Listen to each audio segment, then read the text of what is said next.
Fascist Awami League নিষিদ্ধ হয়েছে আলহামদুলিল্লাহ। অনেকে কইতেছেন না এইটা নিষিদ্ধ না, এটাই আইনত নির্বাহী আদেশে নিষিদ্ধ। আইনিভাবে নিষিদ্ধ হবে যদি আমরা পর্যাপ্ত পরিমাণে প্রমাণ দাখিল করতে পারি আদালতে। তারপরে সারা দেশে এক নতুন মেরুকরণ হইতেছে আওয়ামী লীগের বিচার প্রশ্নে। এই মেরুকরণে বিএনপি ছাড়া ফ্যাসি বিরোধী সবাই রাস্তায় নামিছিল। এই ঐক্যটাই আগামীর বাংলাদেশ। এই ঐক্যের শুরু মার্চ ফর গাজা থেকে। বিএনপি এখানে ছিল কিন্তু না থাকার মতোই, শেষ মুহূর্তে এসে ট্রেনে ওঠার মতো আর কি, লাস্ট মোমেন্টে এসে একটা বক্তৃতা মেরে গেছে। এই আওয়ামী লীগ নিষিদ্ধের আন্দোলনে বিএনপি নাই, ছিল না। বিএনপি আমাদের সাবেকে বলতেছে আমরা আহ্বান জানাইছি, ওনারা আসেন নাই। ফেয়ার এনাফ, ওনারা ওনাদের রাজনীতি ঠিক করে নিছে, ওনাদের জন্য আওয়ামী লীগ নিষিদ্ধ কোনো জরুরি বিষয় না। কিন্তু এইটাই হবে আগামীর বাংলাদেশের রাজনৈতিক ফ্রন্ট, যারা আওয়ামী লীগ নিষিদ্ধের প্রশ্নে মাঠে নামছে। এই ফ্রন্ট যদি দাঁড়ায় যায় তাহলে বিএনপি খুবই মুশকিলে পড়বে এদের সাথে নির্বাচনে মোকাবেলা করতে, কারণ এরাই ভারতীয় আধিপত্যবাদের বিরুদ্ধে আওয়ামী লীগের নিষিদ্ধের পক্ষে। আওয়ামী লীগকে কি নিষিদ্ধ করা উচিত? অনেকে কইতেছে এটা একটা ফ্যাসিবাদী আচরণ। এই প্রশ্নটা আমরা কিভাবে ফয়সালা করব? আমাদের এই প্রশ্নের ফয়সালা করতে হবে আবেগের ঊর্ধ্বে উঠা, কোনো ঘৃণা বা আবেগের বশবর্তী না হইয়া এটা আমাদের ফয়সালা করতে হবে। এমনভাবে করতে হবে যেন ওই কথা কামেলারা কোনো যুক্তি তুলে ধরতে না পারে, বিএনপি যেন পিছলাই যেতে না পারে। বিএনপি আওয়ামী লীগ নিষিদ্ধের প্রশ্নে কোনো শক্ত অবস্থান নিতে পারে নাই, তাই না? এক এক সময় এক এক কথা বলিছে, এক এক নেতা এক এক আর্গুমেন্ট দিচ্ছে, সব কিছুর সার কথা হইতেছে বিএনপি নির্বাহী আদেশে আওয়ামী লীগের নিষিদ্ধ চায় না। গয়েশ্বরবাবু বলছেন যে আজকে আওয়ামী লীগ নিষিদ্ধ করেছে, আগামীতে তারা বিএনপিকেও নিষিদ্ধ করতে পারে। যমুনা আর শাহবাগে না আইসা বিএনপি পলিটিক্যালি লস করলো, কিন্তু এই ছাড়া বিএনপির উপায় ছিল না। এটাই সেই পলিটিক্যাল লাইন যেটা বিএনপি গ্রহণ করেছে। আবার বিএনপির চেয়ারপারসন মানে খালেদা জিয়ার উপদেষ্টার কথা শুনেন, জোগাড়টার কথা শুনেন।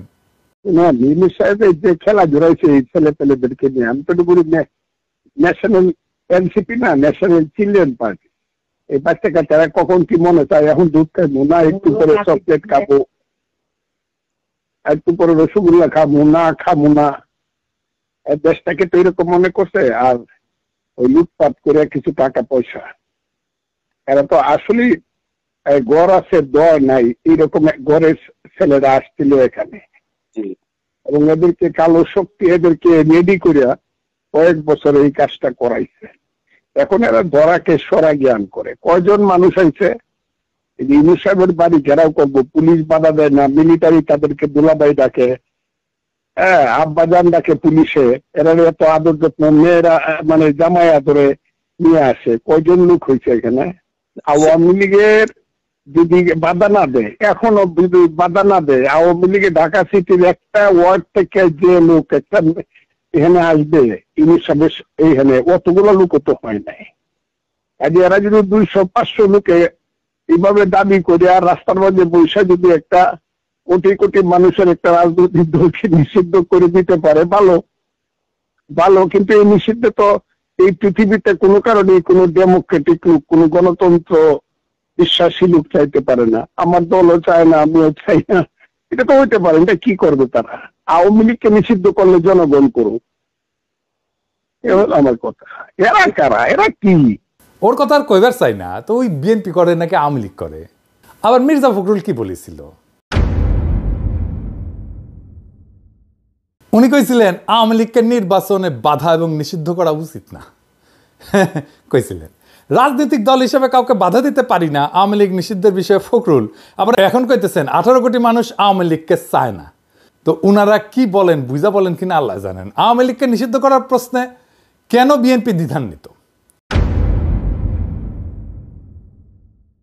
কারণ তারা মনে করতেছে যে বাংলাদেশে ইসলামপন্থীদের উত্থান হয়েছে, তারা একা ইসলামপন্থীদের ঠেকাইতে পারবে না। এই জন্যই তাদের এই দ্বিধা বইলে আমার মনে হয়। মির্জা ফখরুলের বক্তব্য আমরা পরে আবার একটু বুঝে দেখব, কিন্তু এবার আসেন দল হিসেবে আওয়ামী লীগের বিচার কেন হবে সেটা একটু বুঝে দেখি।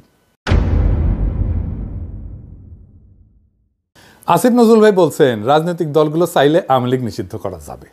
আওয়ামী লীগের নিষিদ্ধ কি রাজনৈতিক দলের চাওয়ার বিষয় হয় সব রাজনৈতিক দল চাইলে কি আমরা কোনো রাজনৈতিক দলকে নিষিদ্ধ করতে পারি? আবার ধরেন কেউ চাইতেছে না, তাইলে কি আমরা কোনো রাজনৈতিক দলকে নিষিদ্ধ করতে পারবো না? এটা একটা জটিল প্রশ্ন। এই প্রশ্নটা আমাদেরকে খুব গভীরভাবে বুঝে দেখতে হবে। কেন আওয়ামী লীগের বিচার আর নিষিদ্ধের বিষয়টা রাজনৈতিক দলগুলোর চাওয়া না চাওয়ার বিষয় না, এমনকি জনগণের চাওয়া না চাওয়ার বিষয় না। ধরেন একজন ব্যক্তি অপরাধ করলো, তাকে ব্যক্তিগতভাবে দায়ী করা যায়, এটা খুবই সহজ কথা। কিন্তু যখন একটা রাজনৈতিক দল সংগঠিতভাবে অপরাধ করে, রাষ্ট্রবিরোধী কাজ করে, মানবাধিকার লঙ্ঘন করে বা গণতন্ত্র ধ্বংস করে, তখন বিষয়টা শুধু ব্যক্তির অপরাধ থাকে না, তখন তা হয় ইনস্টিটিউশনাল বা সাংগঠনিক অপরাধ, যার বিচার দল হিসেবে করা যায়।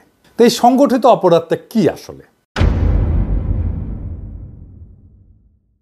এই সংগঠিত অপরাধ হইতেছে রাজনৈতিক দলের সেই অপরাধ যা রাষ্ট্রের যে বুনিয়াদী আদর্শ সেটাকে ধ্বংস করে দেয়। রাষ্ট্রের বুনিয়াদী আদর্শটা কি, এটা বুঝতে হলে আমাদের বুঝতে হবে রাষ্ট্রটা আসলে কি। এই বিষয়টা একটু জটিল মনে হইতে পারে, কিন্তু সেলসেলাইয়া বুঝে যাবেন, কোনো অসুবিধা নাই। এই বিষয়টা আমাদের বোঝা খুবই দরকার, কেন আওয়ামী লীগকে আমরা নিষিদ্ধ করতে চাই। রাষ্ট্র আমাদের সবার সার্বভৌম ক্ষমতার একটা অংশের সমষ্টি, মানে সবার, আপনার আমার সবার সার্বভৌম ক্ষমতার একটা অংশ আমরা দিয়া রাষ্ট্রটাকে বানাই। যে আমরা রাষ্ট্রকে দিয়া, ওই সার্বভৌম ক্ষমতা রাষ্ট্রকে দিয়া তারা শক্তিশালী করি। কেন করি? কারণ সে আমাকে রক্ষা করবে, এটা রাষ্ট্রের দায়িত্ব। ধরেন আমরা কেউ মারল, একজন মর্যাদাবান মানুষ হিসেবে আপনার আমার দায়িত্ব হচ্ছে পাল্টা মাইর দেওয়া, তাই না? যে আমরা মারছে, আমরা পাল্টা মাইর দিই না। কেন দিই না? আমি আমার পাল্টা মার দেওয়ার ক্ষমতাকে রাষ্ট্রের হাতে অর্পণ করি আর বলি আমার এই ক্ষমতা নাও, আর আমারে যে মারছে তার বিচার করো। এই যে রাষ্ট্রের সাথে আমার বোঝাপড়া, জনগণের যে চুক্তি, আমি যে কইলাম যে আমার ক্ষমতা নাও, তুমি এটার বিচার করবা, এটাই হইতেছে সংবিধান। আমার রাষ্ট্রের কাছে নিবেদন করার শক্তি নিয়ে তৈরি হয় রাষ্ট্রের প্রতিষ্ঠান, পুলিশ হয়, আর্মি হয়, আদালত হয়, নির্বাচন কমিশন হয়, আমলাতন্ত্র হয়। তাহলে রাষ্ট্রের মৌলিক কাজ হতেছে নাগরিকের সুরক্ষা দেওয়া।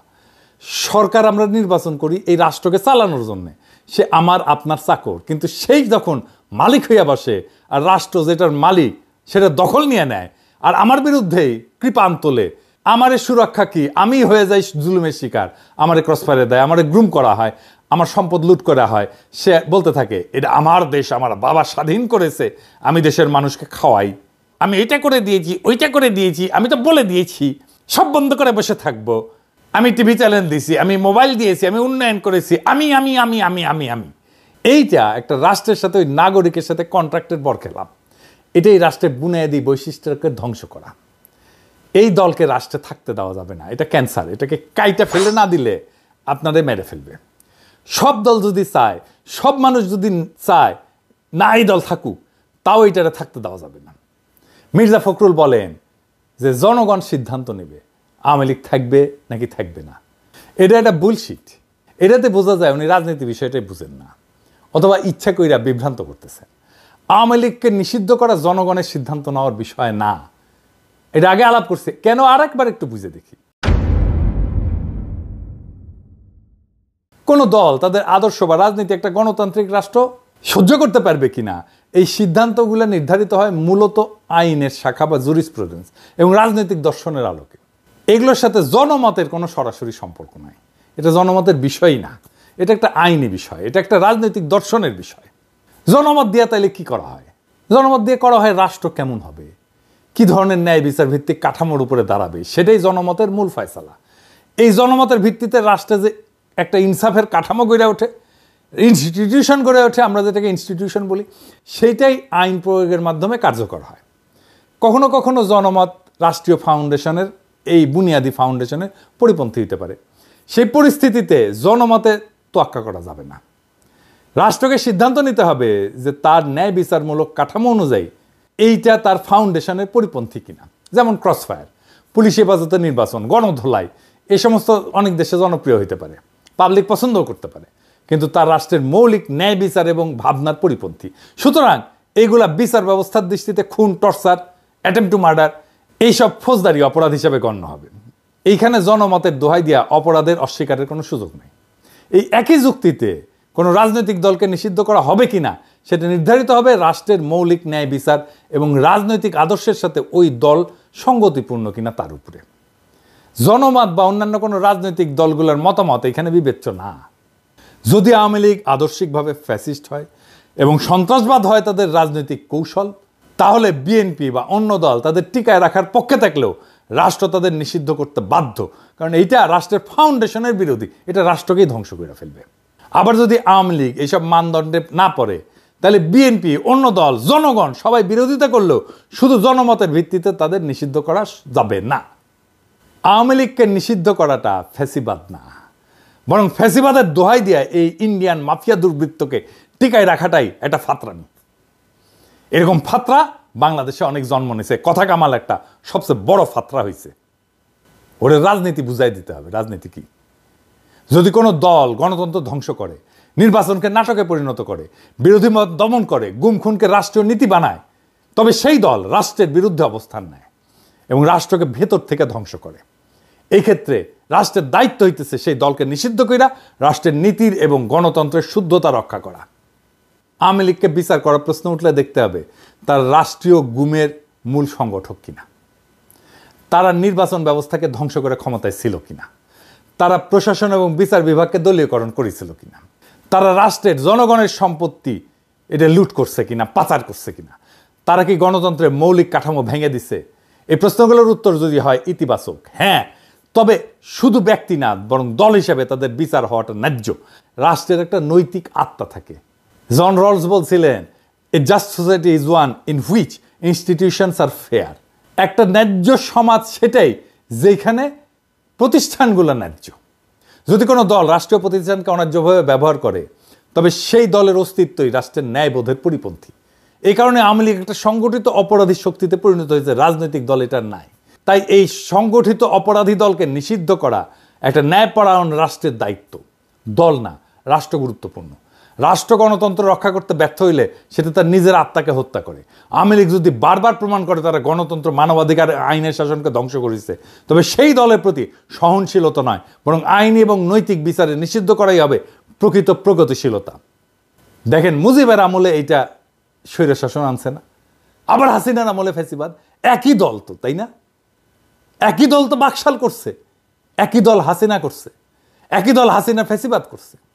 এইখানে শাহবাগ, যেহেতু শাহবাগে আন্দোলনটা হয়েছে, একটা অংশ প্রথমে শুরু হয়েছিল যমুনা, পরে তারপর ওখান থেকে শাহবাগে আসছে। এইখানে শাহবাগ নামটা বিএনপি নিয়ে আসছে 2013 সালে জামাত বিরোধী আন্দোলনের আইকন হিসাবে। যে আন্দোলন ফ্যাসিবাদ কায়েম করছিল, বিএনপি কইতেছে শাহবাগে সবাই গেছিল, ছাত্রদল যায় নাই।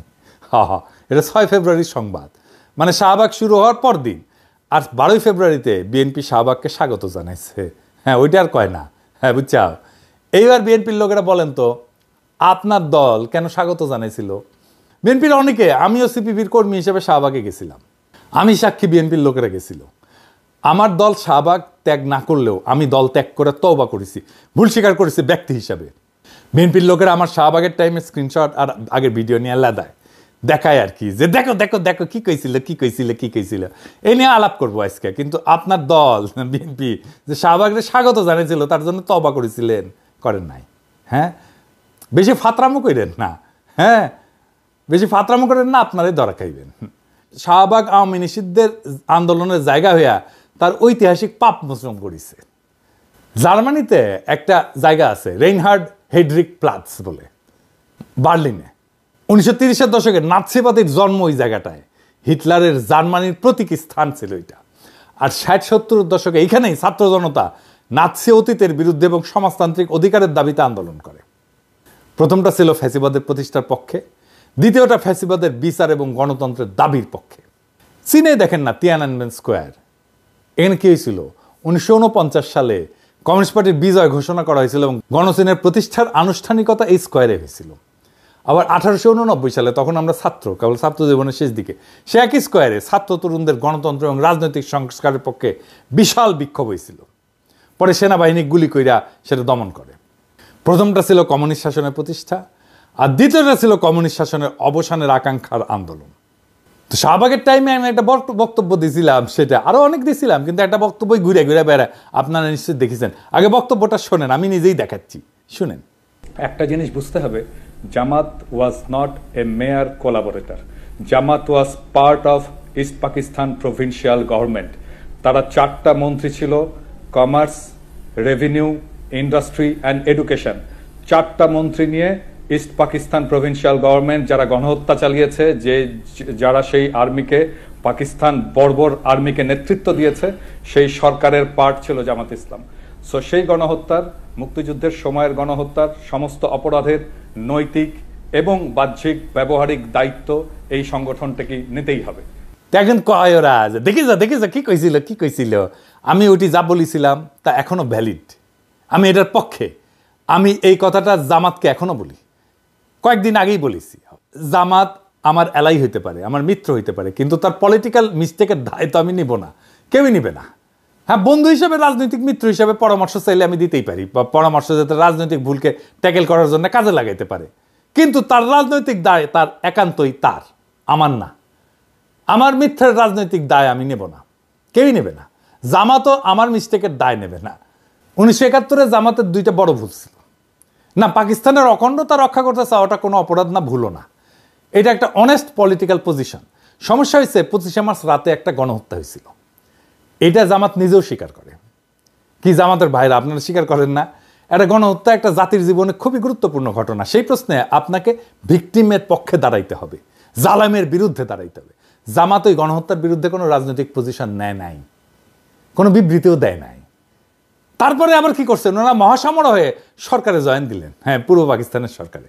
ধরেন হাসিনা পড়লো না অগাস্টে, সে তার সরকারে আনু মোহাম্মদকে নিল, পরে জুনায়েদ সাকিকে নিল, সিপিবিকে নিল। তো এরা কি তাহলে সেই জুলাই আগস্টের গণহত্যার দায় নিয়ে ফেললো না? তার দায় তাদের কাঁধে চাপবে না? তো দুইটা মিস্টেক তো, জামাতের কাঁধেও একই দায় চাপছে গণহত্যার। তো জামাতকে এই প্রশ্নের ফয়সালা তো করতেই হবে, এটাকে ফয়সালাবিহীন রাখা যাবে না। আমি ওই সময় ওই বয়সে মিস্টেকটা খুবই সঠিকভাবে ধরতে পারিছিলাম। চালান এটা বরং বোঝাবে যে আমি কোনো পলিটিক্যাল মিস্টেক করি নাই। আওয়ামী লীগ নিষিদ্ধ হয়েছে, এটা কোনো প্রতিশোধ বা কোনো প্রতিহিংসার বহিঃপ্রকাশ না, এটা হইল রাষ্ট্রের আত্মরক্ষার একটা জরুরি পদক্ষেপ। এই সিদ্ধান্ত কেবল রাজনৈতিক না, এটা ন্যায় বিচারের প্রশ্ন, ইনসাফের প্রশ্ন। আজ বাংলাদেশের রাজপথে যারা আওয়ামী লীগের নিষিদ্ধের দাবি নিয়ে দাঁড়াইছিল, তারা কেবল একটা দলের বিরুদ্ধে না, তারা দাঁড়াইছে ফ্যাসিজম, দখলদারিত্ব, রাষ্ট্রীয় সন্ত্রাস, ভারতীয় আধিপত্য, ভোট চুরি, গণতন্ত্রহীনতার বিরুদ্ধে, মানবিক অধিকার ধ্বংসের বিরুদ্ধে। বিএনপি এই ইতিহাস ঘন মঞ্চে থাকতে পারল না, আফসোস। তাতে কিছু আসে যায় না, ইতিহাস অপেক্ষা করে না। যে ফ্রন্ট আজকে রাজপথে নামছে তারাই ভবিষ্যতের বাংলাদেশ রচনা করবে। এই লড়াই কোনো দলের পক্ষে বা বিপক্ষে না, এই লড়াই একটা নতুন রাষ্ট্রচিন্তার পক্ষে, যেখানে জনগণ হবে মালিক, রাষ্ট্র হবে তাদের রক্ষক, আর আইন হবে সকলের জন্য সমান। ফখরুল সাহেবরা যতই বলুক নিষিদ্ধ করা উচিত না, জনগণ আজ সিদ্ধান্ত নিয়ে ফেলছে, এই দল আর রাষ্ট্রে থাকতে পারবে না। কারণ এই দল জনগণের উপর চালাইছে যুদ্ধ। এই দল আদালত, প্রশাসন, নির্বাচন সবকিছু ধ্বংস করে নিজের জন্য একটা ব্যক্তি নির্ভর ফ্যাসিস্ট রাজত্ব কায়েম করছিল। এখন সময় আসছে জনগণের রাষ্ট্র পুনর্গঠনের। যারা আওয়ামী লীগের বিচার চায়, নিষিদ্ধ চায়, তারাই আজ বাংলাদেশের আসল গণতান্ত্রিক শক্তি। ইতিহাস একদিন বলবে এই নিষিদ্ধই ছিল গণতন্ত্র পুনরুদ্ধারের প্রথম পদক্ষেপ। আর এই যাত্রা যেটা শুরু হয়েছে সেটা কোনো একক নেতার না, কোনো দলীয় কৌশলেরও না, এটা জনগণের বিপ্লব, এটা আত্মার দাগ।